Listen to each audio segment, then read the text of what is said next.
বিশ্বকাপের ক্রেজ এখন তুঙ্গে, মানে জার্মানি এবং নেদারল্যান্ডস বিদায় নিয়েছে, ইংল্যান্ড এবং পর্তুগাল কোনো রকমে পা রেখেছে রাউন্ড অফ 16-এ।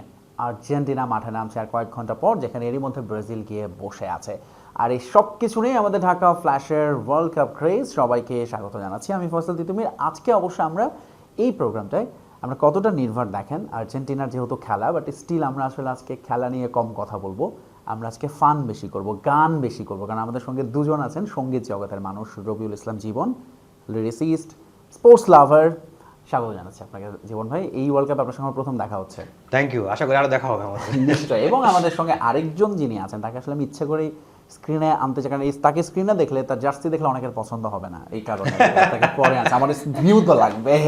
তো আমাদের খুবই পরিচিত পছন্দের জনপ্রিয় সঙ্গীত শিল্পী তাসনিম আলিকা, স্বাগত জানাচ্ছি আপনাকে। Thank you so much. কেন পছন্দ হবে না আমার জার্সি? মানে আপনি কি বলছেন বলবো, আমি এখানে বসে একটু আগে অফেয়ারে। তার মানে কি আমি বুঝে নিলাম যে আপনি আর্জেন্টিনা করেন? না, আমি তো আসলে এখানে নিউট্রাল। আমার সঙ্গে ওই যে দেখেন আর্জেন্টিনা জার্সিটা দেখতে ভালো লাগে না, আকাশী নীল। আচ্ছা, ডু ইউ লাইক ইয়েলো? আপনি জীবনে হলুদ কালার জামা পরছেন?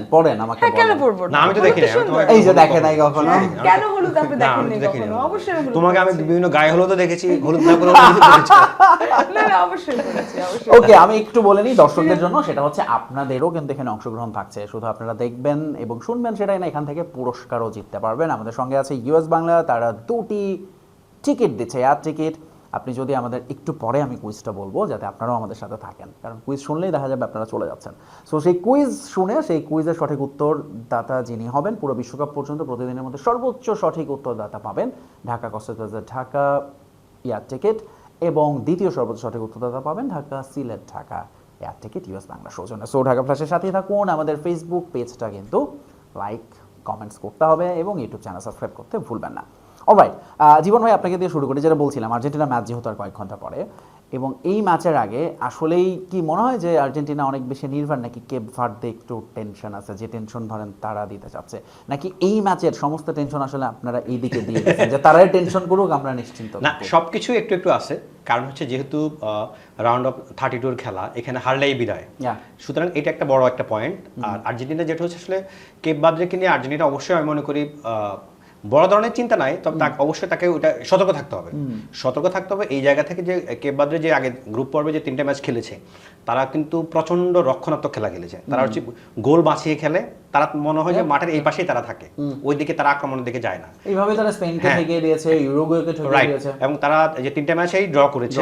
হ্যাঁ, তো আমার মনে হয় এই জায়গা থেকে তাদের কাছ থেকে গোল পাওয়াটা একটা কঠিন হবে আর্জেন্টিনার জন্য, গোল বের করা। কারণ 11 জন যদি রক্ষণাত্মক থাকে, এই এন্ডে থাকে, তো গোল পাওয়া কঠিন। তো সেই জায়গা থেকে আর্জেন্টিনার আমি মনে করি যদি ম্যাচের শুরুতে যদি একটা গোল আদায় করতে পারে, তাহলে এটা একটা ভালো অ্যাডভান্টেজ হবে। এবং ম্যাচের শুরুতে যদি একটা গোল করে দিতে পারে, তাহলে কিন্তু তারা একটু আক্রমণে যাবে এবং একাধিক গোল হবে। হ্যাঁ, তখন হচ্ছে গোল বেশি হওয়ার চান্স থাকবে, কারণ তখন হচ্ছে তারা গোল পরিশোধ করার জন্য ওদিকে যাবে, ছুটবে। এই সুযোগে আর্জেন্টিনা স্পেস বের করতে পারবে, গোল আরো বের করার সুযোগ তৈরি হবে। জি, একটু তাসনিম আনিকার কাছে যাই। আপনার ব্যাপারে একটা জিনিস যেটা শুনলাম, যে আপনার নাকি দ্বিতীয় পছন্দের দল কেপ ভার্দে। না, ওকে, আমার দ্বিতীয় পছন্দের দল হচ্ছে পর্তুগাল। এটা খুবই স্বাভাবিক, ব্রাজিলদের এইজন্যই পর্তুজিল বলা। একদম তাই, একদম তাই। আর আর্জেন্টিনাদেরকে আসলে বলা হয় ফিফান্টিনা। No comments. আমার মনে হয় এটা দর্শকরা, এবং আমি আরো নাম দিয়েছি, জীবন ভাই এটা নিশ্চয়ই এটা উত্তর ফিফান্টিনা দেবে। নাম দিয়েছি তালান্টিনা। ওকে, মানে এটা কারণটা কি? পেনাল্টি। তাই এই যে দেখেন, এই যে আপনার প্রিয় নিশ্চয়ই এই যে ভদ্রলোক কালকেও তো একটা পেনাল্টি থেকে গোল করছে। তোমার দ্বিতীয় পছন্দের দল? এক্স্যাক্টলি, জায়েজ করে দিল তো এটা। আপনাদের আর্জেন্টিনাদের জন্য এটা আরো জায়েজ করে দিল না, যে দেখেন আমরা পেনাল্টি দিয়ে একটা গোল দিলাম, আপনারা আমার মেসি বড় ভাই, আপনিও দেন। মেসি তো ফ্রি কিক থেকে গোল দিচ্ছে, নট পেনাল্টি। আর্জেন্টিনা এই বিশ্বকাপে এখন পর্যন্ত 8টা গোল করেছে, একটাও কিন্তু পেনাল্টি থেকে হয় নাই। আগে আপনারা করেন নাই পেনাল্টি? তো পেনাল্টি যদি হয় এত কথা বলেন কেন? দেখছেন তো না, পেনাল্টি যদি হয়, পেনাল্টি যদি হয়। আচ্ছা, সো আজকের ম্যাচে আপনি কি আশা করছেন কেপ ভার্দের কাছ থেকে? আর্জেন্টিনাকে হারিয়ে দিবে? অফ কোর্স এক্সপেকটেশন তো আছে নাকি? Argentina, to be very honest, এই জীবনে কেপ ভার্দে এটার নামও শুনি নাই। ওরা জীবনের প্রথম বিশ্বকাপ খেলতে আসছে। তো আমি বলবো যে এটা তো আর্জেন্টিনার জন্য কোনো বিষয় না, এবং ফিফার প্রেসিডেন্টের সাথে তো মেসির খুব ভালো খাতির, সব সেটআপ হয়ে গেছে, সব সেটআপ মোটামুটি শেষ, টাকা পয়সা দেওয়াটা ইজ ডান। সো এর জন্য এটা তো এমনি নরমালি জিতবে, এটা কোনো বিষয় না। আমাদের মতন আপনারা মনে করেন জাপানের সাথে আমরা খেলে 1 গোল খেয়েছি, আপনারা এটা নিয়ে জীবনে অনেক কথা বলেন, কিন্তু আমার কথা হচ্ছে যে ভাই জাপানের সাথে খেয়েছি, খুব স্বাভাবিক। আপনাদের 63 নাম্বার টিম জর্ডানের সাথে যে একটা গোল খাইলেন, এটা নিয়ে কিছু তো বলা উচিত আপনাদের। এখানে তো আপনারাই বলছেন মানে ব্রাজিল আমরা আসলে আমি বলি আমরা খেলাটাকে খেলার জায়গায় রাখি। আমরা মনে হয় আনিকে যেভাবে বলছি একদম নেগেটিভ, আমরা মনে হয় ওইভাবে চিন্তা করি না। কারণ আমি পার্সোনালি মনে করি যে ব্রাজিল তো আমার শত্রু না, বিশ্বকাপ খেলতে আসছে, আমরাও খেলতে আসছি, খেলুক, ব্রাজিলও খেলুক, আমরাও খেলি, আসো। না ব্রাজিল তোমরা খেলো, খেলতে খেলতে আমাদের সাথে আসো, আপনারা জীবনে 3টা কাপ নিলেন, আপনারা 2022-এ কাপ নিলেন, কাপ নেওয়ার পরে ঠিক আছে আমরা তো কাপ নিছি, রাইট? আমরা ভাই ভাই বন্ধু। না না কবে নিয়েছো সেটা কাপটা নিছেন? তুমি দেখছো 2002-তে নিয়েছি, 2002-তে। তোমার বয়স কত? তুমি তো জন্ম হয়েছে 2002-এ।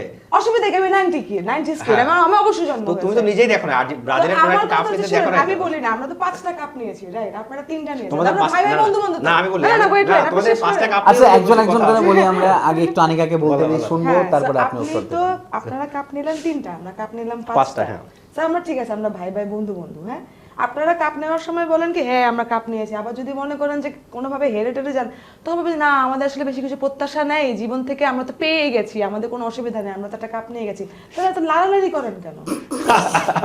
লাড়ালাড়ি লাড়েন কেন?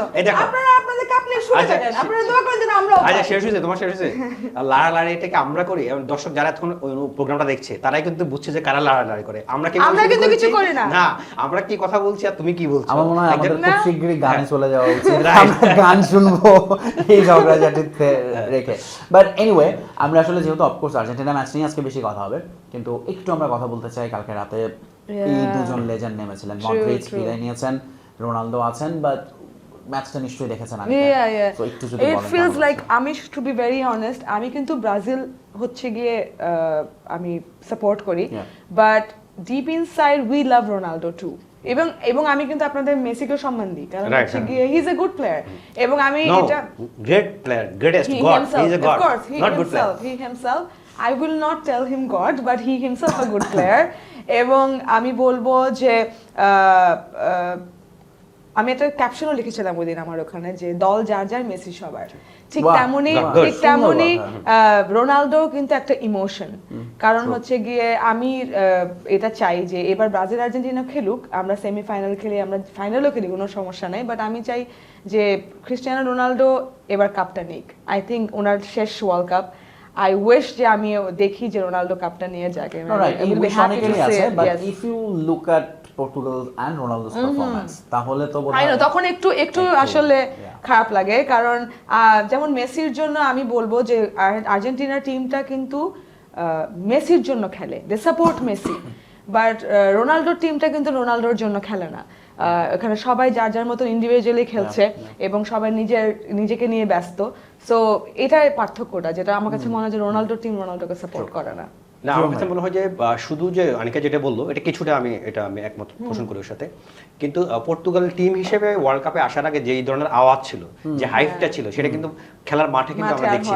ইনফ্যাক্ট গতকালকে যে ম্যাচটা হয়েছে ক্রোয়েশিয়ার সাথে, এখানেও কিন্তু পর্তুগাল খুব ভালো খেলে নাই, কিন্তু ক্রোয়েশিয়া কিন্তু ম্যাচে ভালো খেলেছে। যারা খেলা দেখেছে এবং যারা এটা নিয়ে অ্যানালাইসিস করেছে, লিখেছে, সবাই কিন্তু এটাই বলা বলি করছিল যে ম্যাচটা মূলত ক্রোয়েশিয়ায় খেলেছে এবং ক্রোয়েশিয়া ভালো খেলেছে, অনেক বেশি ভালো খেলেছে, কিন্তু দিন শেষে একটা টিম আসলে জয়লাভ করে, এটা আমি মনে করি জাস্ট ভাগ্য ছিল। খুবই আনফরচুনেট, ভাগ্য মানে অফসাইডে লাস্টে যে গোলটা বাকি হলো ক্রোয়েশিয়া, না হলে তো ওই ম্যাচ আরো এবং ওটা গোলই হয়। ইনফ্যাক্ট যে পেনাল্টিটা পেয়েছে এইটাও আসলে কতটা পেনাল্টি, আমার মনে হয় এটাও একটা চিন্তার বিষয় আছে। আমার কাছে এটা অ্যাকুরেট মনে হয় না পেনাল্টি। আমার মনে হয় পেনাল্টি নিয়ে বেশি আলোচনা হচ্ছে ধরুন আগের ম্যাচগুলোতে, ইনফ্যাক্ট ইংল্যান্ডের ম্যাচও হয়েছে, রাইট, হ্যাঁ আমি দেখেছি ওটা, এবং সেই ম্যাচটা নিয়ে নিশ্চিত একটা পেনাল্টি ইংল্যান্ডের প্রাপ্য ছিল, সেটা তারা পায় নাই। এবং ওই ম্যাচে যদি ইংল্যান্ড না জিততো, ওই পেনাল্টি নিয়ে কিন্তু অনেক কথা হতো, কারণ ইংল্যান্ড এত চাপে ছিল 1-0 পিছিয়ে, শেষে 75 মিনিট এবং 81 মিনিটে হ্যারি কেন যে দুটা অসাধারণ গোল করেছে, ওখান থেকে ইংল্যান্ড কিন্তু ম্যাচটাতে ব্যাক করে, এবং বিশ্বকাপেরও আমি মনে করি একটা উত্তেজনা টিকে থাকে ইংল্যান্ডের টিকে থাকার মাধ্যমে।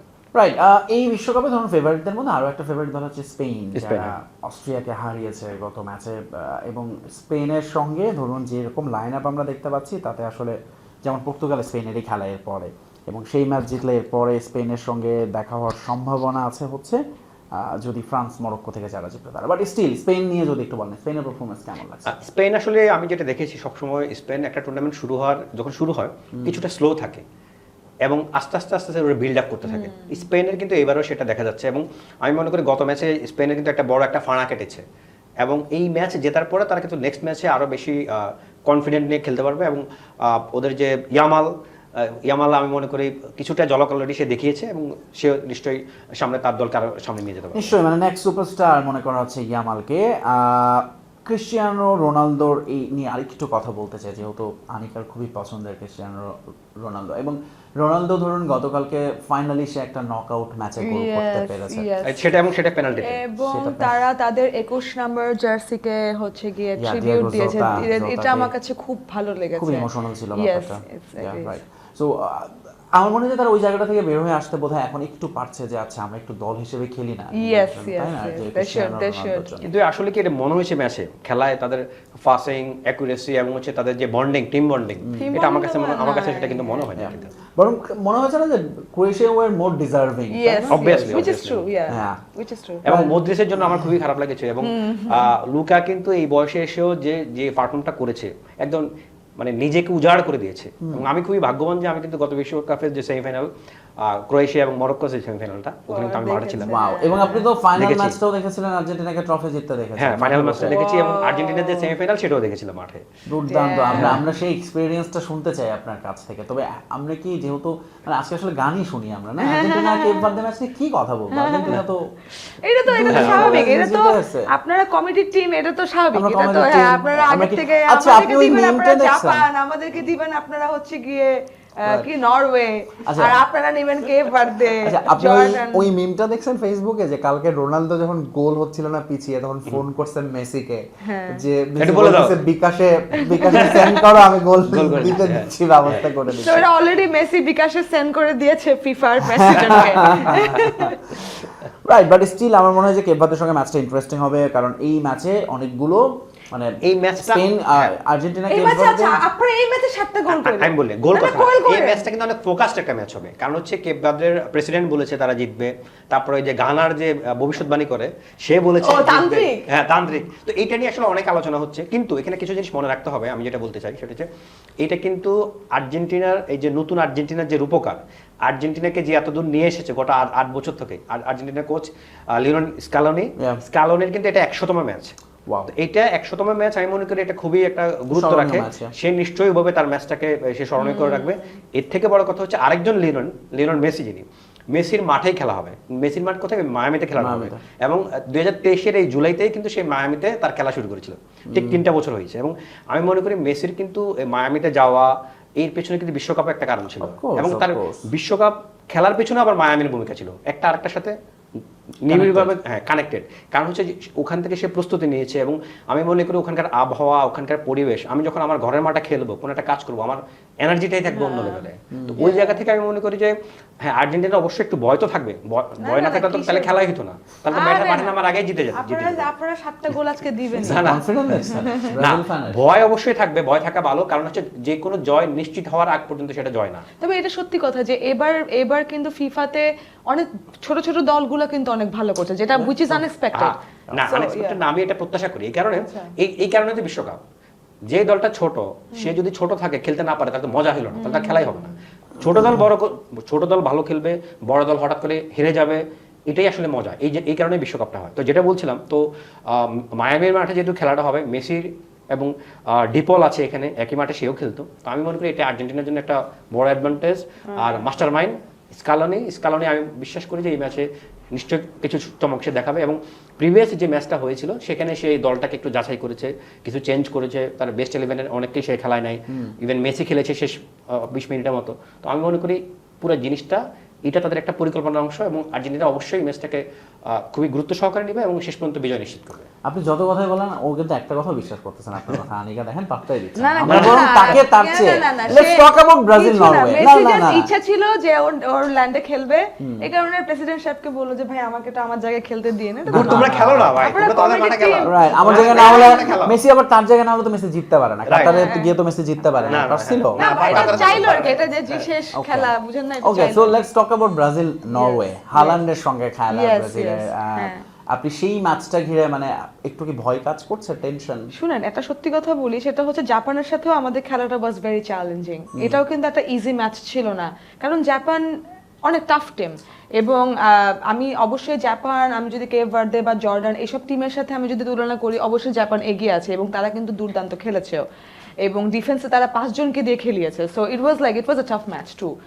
এবং নরওয়ের ম্যাচটাও টাফ হবে বিকজ হাল্যান্ড ইজ দেয়ার, এবং হাল্যান্ড অলরেডি 5টা গোল কিন্তু বিশ্বকাপে দিয়ে ফেলেছে, এবং সেই ক্ষেত্রে আমাদের ভিনিও দিয়েছে 4টা গোল, এবং তারও 5টা হতো, বাট ওখানে বলা হয়েছে ওই গোলটা, লাস্ট গোলটা was foul, but it wasn't foul. আমার কাছে মনে হয় না ওটা ফাউল ছিল, বাট জার্মানি, কারণ ওটা ব্রাজিল ছিল, এইজন্য তোমার কাছে এটা মনে হয় না বিকজ হচ্ছে কি আপনাদের মেসি হলো এটা ফাউল হতো, কারণ হচ্ছে ব্রাজিল ফিফাকে কিনতে পারে, ব্রাজিলের টাকা লাগে, আমরা টাকা দেব, আমরা ফিফাকে কিনে ফেলব, ব্রাজিল ফিফাকে কিনে ফেলব। আপনাদের মেসি যদি ভিনিস সেই গোলটা দিত ওটা ফাউল ঘোষিত হতো না, এটা শুধুমাত্র আমাদের ভিনি দিয়েছে বলে আমাদের ওটা ফাউল ঘোষিত। তার মানে বুঝছো মাঠের বাইরে সব জায়গায় আমাদের শক্তি। জার্মানির যে গোলটা যেটা ফাউল বললো রেফারি লাস্টে যে গোলটা, ওটাকে আসলে পুরোটুকু আপনার কাছে মনে হচ্ছে যে এক্স্যাক্টলি ফাউল, অনেকে কিন্তু বলছে যে না, কারণ ওখানের মধ্যে হচ্ছে কি আপনার দ্য গোলকিপার সে পড়ে গেছে, এটাকে ইস্যু বানানো হয়েছে এবং বলা হলো যে এটা একটা ফাউল, রাইট? ভিনির গোলটাকে আপনি একদম বলেন, ভিনির গোলটাকে আসলে আপনার কাছে মনে হচ্ছে এটা ফাউল না? এখানে রেফারি তো কয়েকজন রেফারি থাকেন, একজন এক এক দৃষ্টিভঙ্গিতে দেখে, এক একজনের চিন্তা এক এক রকম। না আপনার দৃষ্টিভঙ্গি জানতে চাইছে ওটা কি ফাউল কি ফাউল, ফাউল কি ফাউল? এটা 50-50 আমার কাছে 50-50 চান্স, এবং 50-50 চান্স এবার ওয়ার্ল্ড কাপে আসলে যেগুলো 50-50 চান্স ভিআর এ যাচ্ছে, এবং ভিআর সেগুলো আসলে বলছে যে মানে ভিআর এর পক্ষে দিচ্ছে, কারণ ভিআর যখনই রেফারিকে বলে যে you have to check it, তার মানে देयर ইজ সামথিং রং, এবং সেটাকে একটা ওই মানে ক্রিকেটের রিভিউর মতো আম্পায়ার ডিসিশন এক ধরনের একটা প্রায়োরিটি পায় আর কি। সো হাল্যান্ড অলরেডি 5টা গোল দিয়েছে, এবং সবাই কিন্তু আসলে কাছাকাছি, এমবাপ্পে সবাই মোটামুটি কাছাকাছি আছে, এবং আই গেস এমবাপ্পে একটু এগিয়ে আছে আগে, মেবি না? এমবাপ্পে মেসির কাছাকাছি, মেসি আগে আছে, মেসি এমবাপ্পে দুজনেরই সমান 6টা করে গোল, কিন্তু এমবাপ্পে র্যাঙ্কিং একে আছে কারণ এমবাপ্পের দুটো অ্যাসিস্ট আছে, এটা তাকে এগিয়ে রাখছে। না আবার একটা কথা আছে, এমবাপ্পে একটা ম্যাচ বেশি খেলেছে মেসির চেয়ে, মেসির খেলা তো আজকে হবে, ইয়েস, ওই জায়গা থেকে মেসির চান্স আছে। আমরা বলবো যে আমাদের একটা ড্রব্যাকস আছে, সেটা হচ্ছে যে আমাদের নেইমার খেলতে পারছে না, যেটা কারণে, এবং রাফিনিয়ারও ইনজুরি।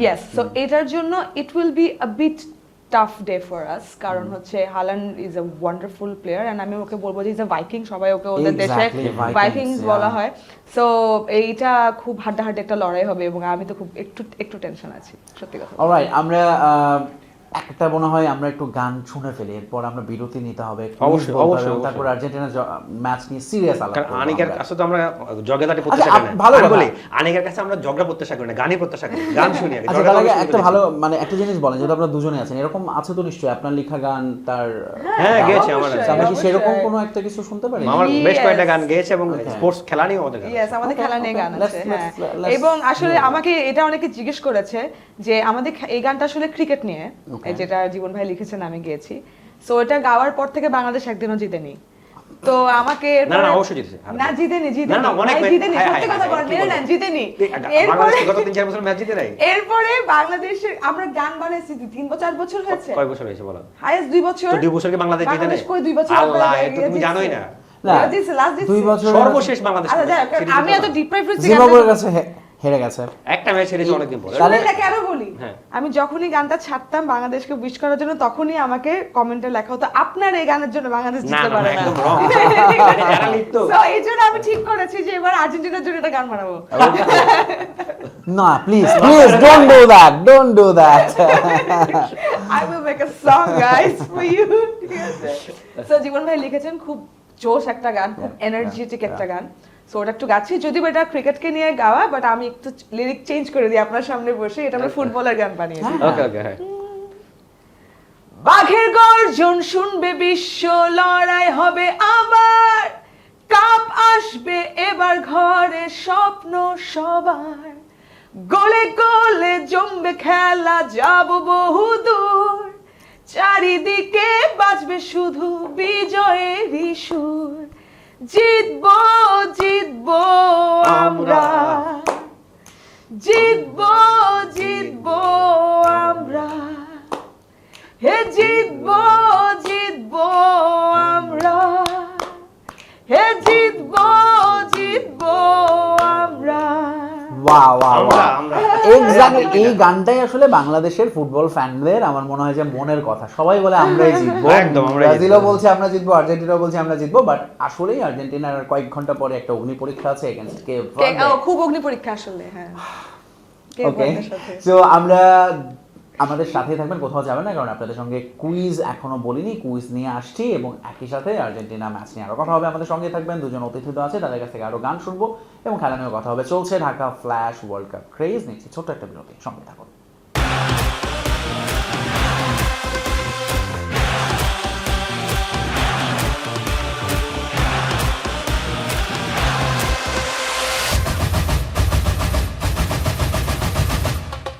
দেখছেন Dhaka flash world cup craze, সাথে আছি আমি ফয়সাল তিতুমির এবং আমাদের সঙ্গে আছেন সঙ্গীত জগতের দুজন মানুষ। অলরাইট, সো আমরা একটু দর্শকদের যেটা জানিয়ে দিচ্ছিলাম, বলছিলাম যে কুইজ আছে আপনাদের জন্য। কোন দেশ সবচেয়ে বেশিবার বিশ্বকাপের ফাইনাল খেলেছে? কোন দেশ সবচেয়ে বেশিবার বিশ্বকাপের ফাইনাল খেলেছে? অপশনগুলো বলছি। Option A Germany, option B Brazil, option C Argentina, option D France. আপনার কাছে যেটি সঠিক উত্তর মনে হবে সেটি দ্রুত আমাদের এখানে নিচে কমেন্টস করবেন এবং অবশ্যই আপনাকে লাইক এবং সাবস্ক্রাইব করতে হবে আমাদের ইউটিউব চ্যানেল এবং ফেসবুক পেজ। আর যদি আপনি সঠিক উত্তরদাতা হন, পুরো বিশ্বকাপ পর্যন্ত সঠিক উত্তর দিয়ে যেতে হবে। সর্বোচ্চ সঠিক উত্তরদাতাই পাবেন পুরস্কার, সেটা হচ্ছে ঢাকা কক্সবাজার ঢাকা ইউএস বাংলা সৌজন্যে রিটার্ন এয়ার টিকিট এবং ঢাকা সিলেট ঢাকা, যিনি দ্বিতীয় সর্বোচ্চ উত্তরদাতা হবেন তার জন্য থাকছে। অলরাইট, আমরা আর্জেন্টিনা কেপ ভার্দে ম্যাচে নজর দিতে চাই। জীবন ভাই, আপনি আর্জেন্টিনার গত বিশ্বকাপে কাতারে গিয়েছিলেন। গত ওয়ার্ল্ড কাপে আর্জেন্টিনা রাউন্ড অফ 16-এ মুখোমুখি হয়েছিল অস্ট্রেলিয়ার, রাইট, এবং তাদেরকে যখন হারালো ওই ম্যাচে, ওই বিশ্বকাপে তো আর্জেন্টিনা সৌদি আরবের কাছে হারলো প্রথম ম্যাচে হেরেছে, এবং তারপরে যে তারা জেতা শুরু করেছে, এখন পর্যন্ত আর্জেন্টিনা নকআউটে আর কোনো ম্যাচ হারায় না। So this is another knockout match, এবং সেখানে এই রেকর্ডগুলো অবশ্যই নিশ্চয়ই মনে থাকবে। এবং আর্জেন্টিনাকে আবার ধরুন টানা যে জয়ের মধ্যে আছে, সেখানে আর্জেন্টিনার সবশেষ বিশ্বকাপের আগে যেটা হেরেছিল ব্রাজিলের কাছে 2019 কোপা আমেরিকা সেমিফাইনাল, এটা উনি শুনলে ভাল লাগবে তার। সো এরপরে আসলে স্কালোনি দায়িত্ব নিয়েছেন, বদলে দিয়েছেন, দুটো কোপা জিতেছে, বিশ্বকাপ জিতেছে। বাট একটু আপনার কাছে আমি না একটু শুনতে চাই, মাঠে বসে দেখার এই অনুভূতি, অভিজ্ঞতা কাতারে কেমন ছিল? আচ্ছা, ওইটা একটু বলি। সেটা হচ্ছে স্কালোনি 18তে দায়িত্ব নিয়েছিল। এই 18তে দায়িত্ব নেওয়ার পরে একটা ম্যাচই যে নকআউটে হেরেছিল আর্জেন্টিনা, যেটা আমরা বলছিলাম ব্রাজিলের কাছে, আর কোনো ম্যাচে হারে নাই। তো ওই জায়গা থেকে অবশ্যই একটা আমি মনে করি আর্জেন্টিনা একটা বাড়তি একটা সাহস তো অবশ্যই থাকবে তাদের এই ম্যাচটা জেতার জন্য। এবং যেখানে মেসি আছে, স্কালোনি আছে, এবং পুরো টিম যেভাবে খেলছে, এবং গত বিশ্বকাপ চ্যাম্পিয়ন দলের বেশ কয়েকজন সদস্য কিন্তু এখানে খেলছেন, অর্থাৎ তারা চ্যাম্পিয়ন হিসেবে খেলছেন এবং নির্বার হয়ে খেলছেন। তো আমি মনে করি এগুলো তো অবশ্যই একটা অ্যাডভান্টেজ। আর তুমি যেটা বলছিলা মাঠে খেলা দেখার কথা, এটা আসলে আমি মনে করি, আমি তো আর্জেন্টিনা কিন্তু 36 বছর পর বিশ্বকাপ জিতেছে, এবং আমরা যারা আর্জেন্টিনা পছন্দ করি, আমরা কিন্তু মেসির জন্যও করি না, ম্যারাডোনার জন্য করি না, আমি পার্সোনালি। কারণ আমি যখন খেলা দেখি, বাতিস্তুদের খেলা দেখি, আমি আসলে আর্জেন্টিনার ফ্যান হচ্ছি 94 বিশ্বকাপ থেকে। এরপরে এবং সে ওই বিশ্বকাপে হ্যাটট্রিক করেছিল, 98 বিশ্বকাপ সেখানেও হ্যাটট্রিক করেছিল কিন্তু বাতিস্তুতা পরপর।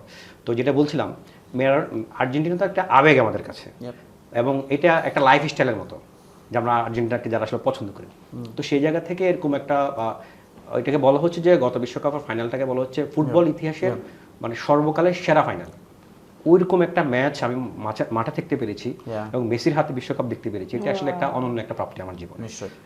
কিন্তু ম্যাচটা দেখতে গিয়ে নানা রকম একটা অভিজ্ঞতা আমার হয়েছে। সেটা হলো প্রায় 80 মিনিটের মতো ছিল যে আর্জেন্টিনা 2-0 গোলে এগিয়ে, এবং তখন আমি লিটারেলি মন খারাপ ছিল যে ম্যাচটাতে কোনো উত্তেজনা নাই, একটা ফাইনাল দেখছি, একটা ওয়ান সাইড ম্যাচ।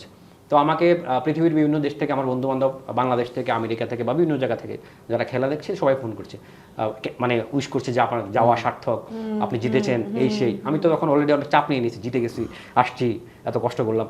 কিন্তু এরপরে যে একটা ঝড় শুরু হলো, এমবাপ্পে ঝড়, এবং 2-0 থেকে কিছুক্ষণের মধ্যে 2-2 হয়ে গেল। এবং 3 নম্বর যে গোলটা মেসি আর্জেন্টিনা করেছে, আমি জাস্ট মুখ দিয়ে বলছিলাম, আমার সাথে যিনি ছিল উনি জানে, আমি বলছি গোল হবে, গোল। জাস্ট আমার শব্দটা করলাম, বলটা জালে ঢুকলো, মানে এরকম একটা ঘটনা ঘটেছে কিন্তু গোল।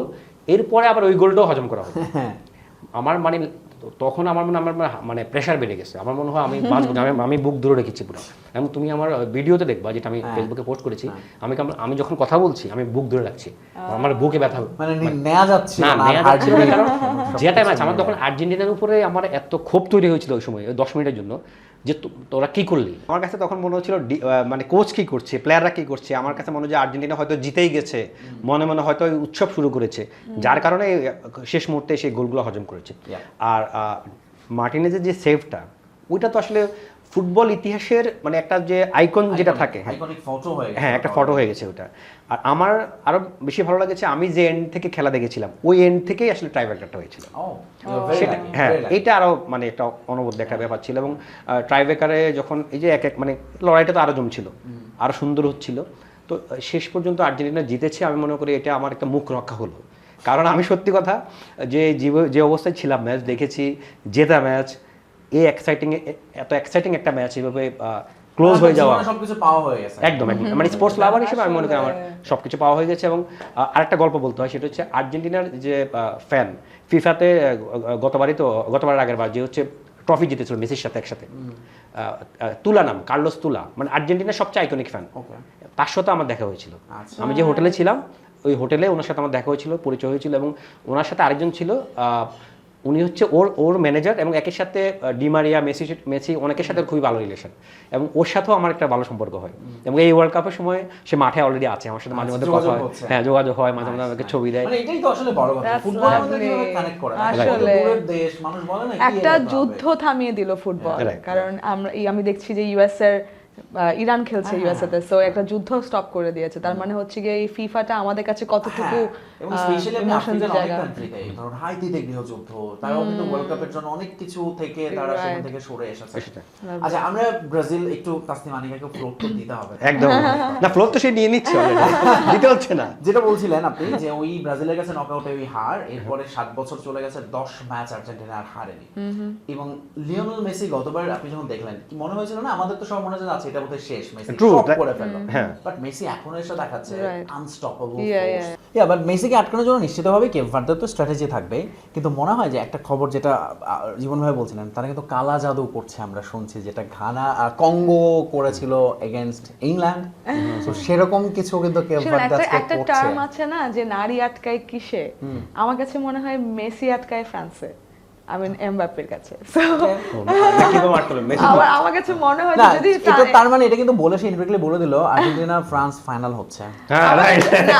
হাউ ডু ইউ নো যে ফ্রান্স এখনো ফাইনাল খেলছে? I mean nobody knows that, but মেসিকে যদি আর্জেন্টিনাকে যদি কেউ আটকাতে পারে, আমার কাছে মনে হয় that's only France, because France is playing tremendous. Anik already বলে দিয়েছে যে আর্জেন্টিনা যদি সেমিফাইনালে আসে ব্রাজিলের সাথে, তার মানে আর্জেন্টিনা জয় নিশ্চিত। না, এটা তুমি বলি না, কারণ এছাড়া তো আমাকে আটকায় কিসে? হ্যাঁ, কারণ এছাড়া তো আর্জেন্টিনার সাথে ফ্রান্সের দেখা হওয়ার সুযোগ নাই। আচ্ছা, আপনি বরং তার মানে আচ্ছা ঠিক আছে, এটা নিয়ে যেহেতু জীবন ভাই অলরেডি অন্যদিকে নিয়ে যাচ্ছে, আপনি প্রথমটাই বলেন তো কিসে আটকায়, আপনি কিসে আটকান? আমি কিসে আটকাই? মেয়েরা কিসে আটকায়? মেয়েরা কিসে আটকায়? নারী কিসে আটকায়? নারী শুধুমাত্র যত্নে আটকায়, এবং নারী পিছিয়ে পড়ে অযত্নে, এটা আমার কাছে মনে হয়। অলরাইট, আমরা একটু কেপ ভার্দ, ওকে তালিয়া, দর্শক তালি দেন। আচ্ছা, আমরা একটু কেপ ভার্দের প্রসঙ্গে যাই। কেপ ভার্দে হচ্ছে এই ওয়ার্ল্ড কাপে 4টা ডেবিউট হয়েছে টিমের, যারা প্রথমবারের মতো খেলছে। উজবেকিস্তান, জর্ডান, কিউরাসাও, সবাই বাড়ি ফিরছে। কেপ ভার্দে তারা কি করছে, দুইটা বিশ্ব চ্যাম্পিয়নকে আটকায় দিচ্ছে, সাবেক ইউরুগুয়ে, স্পেন। দুইটা ম্যাচে ক্লিন শিট রাখছে, এবং ক্রেডিট গোস টু ভজিনহা। একটু আপনার কাছে যাবো, ভজিনহা আসলে নিশ্চয়ই সেই হবে সবচেয়ে বড় দেয়াল। অবশ্যই, কারণ হচ্ছে ওরা যে 3টা ম্যাচ খেলেছে, আমি দেখেছি যে 3টা ম্যাচে মাত্র 2টা গোল হজম করেছে সে, এবং ওই এক ম্যাচেই সেটা, হ্যাঁ এক ম্যাচে উরুগুয়ের সাথে।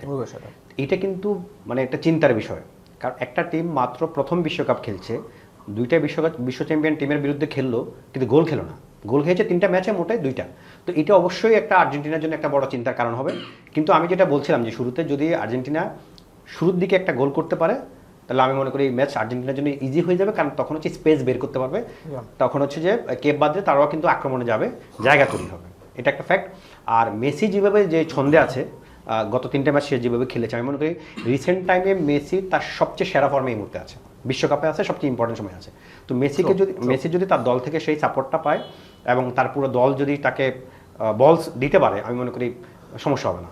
আপনি কি আলমাদিকে দেখতে চান, নাকি নিকো গঞ্জালেস মনে করেন যে সে বেশি ইফেক্টিভ হবে? এবং লো সেলসও ভাই, লো সেলস তাকেও কিন্তু বসতে হবে। আমি তো সুযোগ থেকে লো সেলসকে খেলাতাম, রাইট? হ্যাঁ, লো সেলসকে খেলাতাম, নিকো পাসকেও আমি হয়তো আমাদের কোনো সুযোগই নেই, কারণ ও মেসির বদলে হিসেবে নামবে ওই জায়গায়, এটা একটা বড় অসুবিধা, রাইট? বাট ছোট্ট যেটুকু তারা সময় পেয়েছে, বিশেষ করে লো সেলসও তো অসাধারণ খেলেছে গত ম্যাচে। ওকে, আমরা হচ্ছে ভজিনার কথা বলছিলাম। তাসনিম আনিকা, আপনি নিশ্চয়ই ধরেন এখন সোশ্যাল মিডিয়ায় আমরা যেহেতু সবাই কাজ করি, ভাইরাল বলে একটা ব্যাপার আছে। এই ওয়ার্ল্ড কাপে সত্যিকারের ভাইরাল হচ্ছে ভজিনহা। ও যখন ওয়ার্ল্ড কাপ শুরু করলো, ওর ইনস্টাগ্রাম ফলোয়ার 40,000। এখন ওর ইনস্টাগ্রাম ফলোয়ার কত একটু গেস করেন এই মুহূর্তে? 50 লাখ?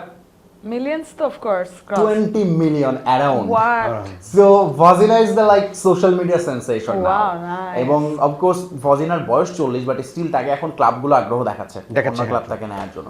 তো যেটা বললাম যে এরকম ম্যাচে, এবং ওই যে প্রেসিডেন্ট ঘোষণা দিছে যে সে হচ্ছে তারা জিতবে আজকে কেপ ভার্দে আর্জেন্টিনার সঙ্গে, এবং ভজিনা তো এই ম্যাচে আরো বেশি শক্তিশালী থাকবে, কারণ হচ্ছে তার মা এসেছে মনে হয়, আমি দেখেছিলাম ভজিনার মা ফাইনালি আসতে পেরেছে। যে প্রথম ম্যাচে সে বলেছিল ভিসার জন্য বা আর্থিক ব্যাপার ছিল। সেটা দ্রুত সময় আসতে পেরেছে। আরেকজনের মাও একটা কথা বলছে, সেটা হচ্ছে মেসিকে আটকানোর জন্য তাদের সেন্টার ব্যাক রবার্তো লোপেস, তার মা সে বলছে যে আমার ছেলে মেসিকে আটকায় দিবে, মারা যেটা বলে আর কি।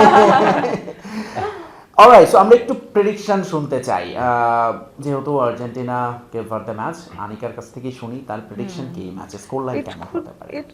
এটা আমার মনে হয় যে 3-0, আই মিন মেসি লাইক আর্জেন্টিনারা 3 গোল করবে এবং কেপ ভার্দে মেসি গোল করবে। হ্যাঁ অবশ্যই। মেসি কিন্তু গোল করবে, আমার কাছে মেসি কি প্রথমে নামছে নাকি সেকেন্ড হাফ থেকে? আমার মনে হয় না অবশ্যই প্রথম থেকে স্টার্টিং 11 থেকে। তাহলে তাকে হয়তো উঠিয়ে নেবে যদি দল বেটার পজিশনে থাকে। আই থিংক ফার্স্ট থেকেই অবশ্যই মেসি গোল করবে। তার মানে মেসির টানা 8 ম্যাচে গোল হবে। জীবন ভাই আপনি তো তার মানে 2টা ম্যাচে গোল দেখছিলেন, সেমিফাইনাল ফাইনালে, রাইট? আমি মেসির 3টা ম্যাচ দেখেছি আর ওয়ার্ল্ড কাপে তো গোল দেখেছি। হ্যাঁ, সো মেসির 8টা ম্যাচে গোল হবে এবং তিনি আরো একটা গোল করে এমবাপ্পেকে ছাড়িয়ে যাওয়ার সুযোগ এই ম্যাচে আছে। হ্যাঁ, 7 নম্বর গোলটা হবে। সো আপনার প্রেডিকশন? এটা কঠিন একটু বলা, কারণ হচ্ছে আসলে এত ডিফেন্স ওরা থাকে। আমার কাছে মনে হয় 2-0 হতে পারে। 2-0 হওয়ার চান্স বেশি, ইভেন 2-1 হয়ে যেতে পারে। নকআউট তো, হ্যাঁ 2-1 হয়ে যেতে পারে যদি আক্রমণে আসে। আচ্ছা, যেহেতু আমরা প্রেডিকশনে আছি, প্রথমে শেষ দিকে চলে এসেছি, গান শুনবো। আরো 2টা ম্যাচ আমরা শুধু সেগুলোর প্রেডিকশনটাই করতে চাই। অস্ট্রেলিয়া ভার্সেস ইজিপ্ট, মো সালার খেলা আছে, মো সালার দল মুখোমুখি হবে অস্ট্রেলিয়া মনে হয় 4-0 জিতে চান্স 4-0। অস্ট্রেলিয়া 4-0 ইজিপ্টের সাথে জিতবে। মিশর, হ্যাঁ মিশরের সাথে, মো সালার মিশর। আচ্ছা, আপনি তাহলে একটু চিন্তা করেন, আমরা একটু আনিকার কাছ থেকে শুনি। অস্ট্রেলিয়া ইজিপ্ট, অস্ট্রেলিয়াও গুড টিম, আবার ইজিপ্টও গুড টিম। এখন সেই ক্ষেত্রে আমি বলবো যে it could be like 3-1 two Egypt. Okay, alright. So Australia 2-1, Australia জিতবে 2-1। ওকে, সো আরো একটা ম্যাচ আছে, কলম্বিয়া এবং ঘানা। সো আবার আফ্রিকান ভার্সেস লাতিন, এইটা একটা বড় টাফ ম্যাচ হবে। যদি এই ম্যাচের কি প্রেডিকশন করতে চান, কলম্বিয়া ঘানা? এইটা আমার কাছে মনে হয় যে ঘানাও তো খুবই ফাইট ছাড়ে না, এইটা এক্সট্রা টাইমে যেতে পারে, ট্রাইব্রেকার হতে পারে এই ম্যাচ। হ্যাঁ আমারও তাই মনে হচ্ছে। ওকে, এর যাওয়ার চান্স আছে, যাওয়ার চান্সেস অনেক হাই। রাইট, নিঃসন্দেহে এটা একটা এক্সাইটিং ম্যাচ হতে যাচ্ছে। তবে আমার কাছে মনে হয় একটু কলম্বিয়া এগিয়ে থাকবে, ফেভারিট থাকবে, বিকজ প্রথমত তারা ওয়ার্ল্ড কাপে যেভাবে পারফর্ম করছে এবং লাতিন আমেরিকার দল, আমেরিকার ওয়ার্ল্ড কাপ, হামেস রদ্রিগেজেরও কিন্তু একটা লাস্ট ওয়ার্ল্ড কাপ। কিন্তু হয় কি, অন্য টিমগুলো ছোট দলগুলো এইসব স্টেজে এসে ওরা আসলে গোল করার চেয়ে গোল আটকানোতে ব্যস্ত থাকে, এই জন্য আসলে অপর সাইড থেকে গোল পাওয়া কঠিন হয়ে যায়।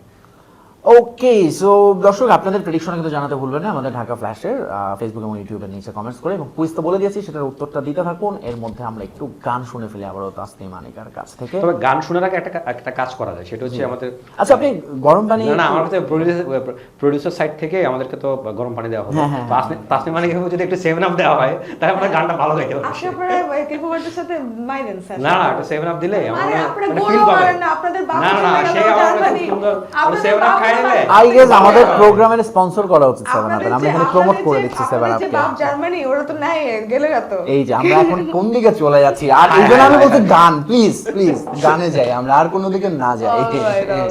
গান শুনতে শুনতে জানিয়ে রাখছি যে এই ওয়ার্ল্ড কাপ ক্রেজ ঢাকা ফ্ল্যাশের যেটা আসলে চলবে বিশ্বকাপ পর্যন্ত। কুইজের উত্তর দিতে থাকুন, এবং আজকের মতো আমি ফার্স্টে তুমি বিদায় নিচ্ছি। তবে অবশ্যই আমাদের ফেসবুক এবং ইউটিউবের সাথে যুক্ত থাকবেন এবং www.dhakaflash.com ওয়েবসাইট ভিজিট করতে ভুলবেন না। ভালো থাকুন, বিশ্বকাপ উপভোগ করুন। বাট ওই যে আজকে জীবন ভাই এবং তাসনিম আনিকা তারা ঝগড়াঝাটি করতে বটে, আমরাও এইগুলো ফান হিসেবে নেব, বাট এর বেশি যেন না হয়। ভেরি ভেরি না, দর্শক দেখে যে আমিও তো যোগা করি নাই, আর ব্রাজিলের সমর্থক হিসেবে একটু যোগা করবে, এটা স্বাভাবিক। না উই আর পিস লাভার। আপনাদের এখন কিন্তু আপনি বেশি খোঁচাচ্ছেন জীবন ভাই, আপনি বেশি খোঁচাচ্ছেন। আমি কিছু বলি নাই, এটা নরমাল, একটা ব্রাজিল সমর্থক একটু বলবে এটাই। ওকে, আমরা গান শুনি, শান্তির গান শুনি আমরা। ওয়াও,